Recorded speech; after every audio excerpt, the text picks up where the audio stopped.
Voici L'étoile du lac, un extrait de ce conte canadien. C'était le Noël 1951, le jour de mes 17 ans.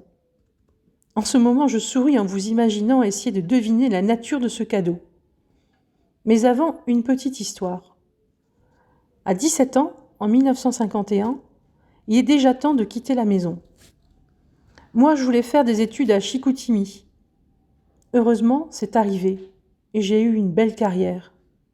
De ce côté, rien à redire. Le 21 décembre, ma mère nous apprend que nous allons avoir de la visite non prévue pour le réveillon. Tante Alice, oncle Simon et leurs 6 enfants. Ça allait faire du monde dans la place, car avec tous mes frères et sœurs, dont plusieurs avaient déjà des enfants, on remplissait la maison à ras-bord, et même plus. Mais rendu là, 8 de plus ou de moins, le 24 arrive donc. Chez nous, tout est prêt. En 1951, il ne restait que moi et Anne comme enfants à la maison. Dans l'après-midi, mes autres sœurs étaient venues aider ma mère à tout préparer pour la soirée. Vers 6 heures le soir, les autres commencent à arriver. Très vite, il y a du monde partout. Les tables sont montées. Il y en avait 2 pour les adultes et 1 pour les enfants, mais même à cela, plusieurs mangeaient un peu partout dans la maison. Dans le fond, ça faisait partie des choses agréables. L'important était de se voir tous ensemble. Moi, je m'occupais des maudits cure-dents. Dans les olives, les oignons blancs, les cornichons, les bouts de saucisses.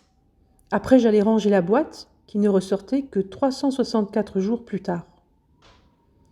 Un peu avant 7 heures, tante Alice et oncle Simon arrivent enfin.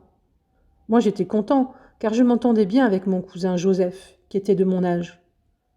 Quand j'ai vu l'auto passer, j'ai mis bottes et manteaux en vitesse et suis sortie à leur rencontre dans la rue, car le stationnement de la maison était plein depuis longtemps.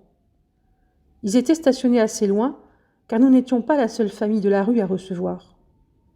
Encore à bonne distance, je vois tante, oncle, cousin et cousine en train de s'extirper de la voiture. C'est à ce moment que je constatais qu'il y avait une personne de trop, ou en tout cas, de plus que prévu. C'est pendant cette soirée de Noël, en plein milieu de notre rue, la veille de mon 17e anniversaire, que l'on me présenta Rose Aimée, 16 ans, comme moi. Pour faire une histoire courte, la pauvre était orpheline de ses 2 parents depuis l'été précédent. Mon oncle et ma tante, amis proches de cette famille, avaient accepté de garder Rose Aimée avec eux le temps qu'il faudrait. À vrai dire, comme ils demeuraient à l'autre bout du lac, moi je ne le savais pas. Peut-être que mes parents oui, mais pas moi. Je disais que l'on m'avait présenté Rose Aimée. Dans la réalité, c'est un peu plus compliqué de cela. Si à ce moment son nom se grava dans ma mémoire pour toujours, pour le reste, il y eut une période de flottement. C'est difficile à décrire avec des mots, car ce genre d'émotion ne peut être exprimé. Pour parler simplement, j'étais paralysée. Moi, je ne me souviens plus de ces premières secondes. Ce que j'en sais, c'est Rose Aimée qui me l'a raconté par la suite. Elle m'a dit que j'avais bafouillé mon nom, mais que ce n'était pas comprenable, et qu'elle avait dû le demander à une autre personne pendant la soirée. Cupidon venait de frapper, et pas juste un peu. J'en ai été ridicule toute la soirée. Je renversais tout, je la regardais comme un obsédé, alors que je ne pourrais faire de mal à une mouche. J'étais dans un état second, incapable de me concentrer sur quoi que ce soit. Je veux juste être certain que chacun comprenne ici, quitte à être insistant.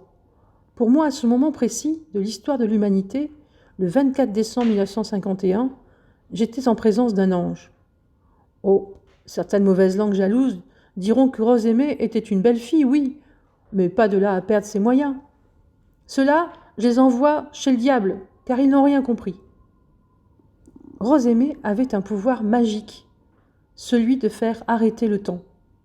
C'était étrange, car on dirait que c'était juste avec moi que ça arrivait. Pendant la soirée, Rose Aimée est venue me parler par 2 fois. Les 2 fois, la même chose. Une vague de chaleur me montait à la tête. Je ne me souvenais plus de mon nom, et une boule dans la gorge m'empêchait presque de parler. C'était peut-être aussi bien ainsi.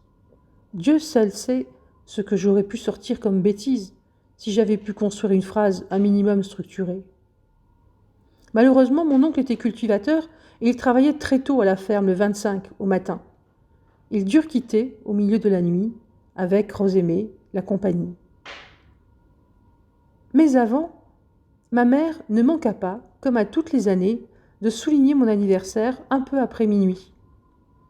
Alors que je me trouvais seule quelques secondes en train de chercher un truc dans la garde-robe de ma chambre, Rosémée vint me rejoindre. Il y a un mot qui est plus fort que paralysé, tétanisé peut-être. Bref, j'étais comme ça. Elle s'approcha, me tendit un bout de papier avec l'adresse de mon oncle et ma tante, me souhaita un bel anniversaire et une belle fin d'année, puis osa un tout petit baiser sur ma joue.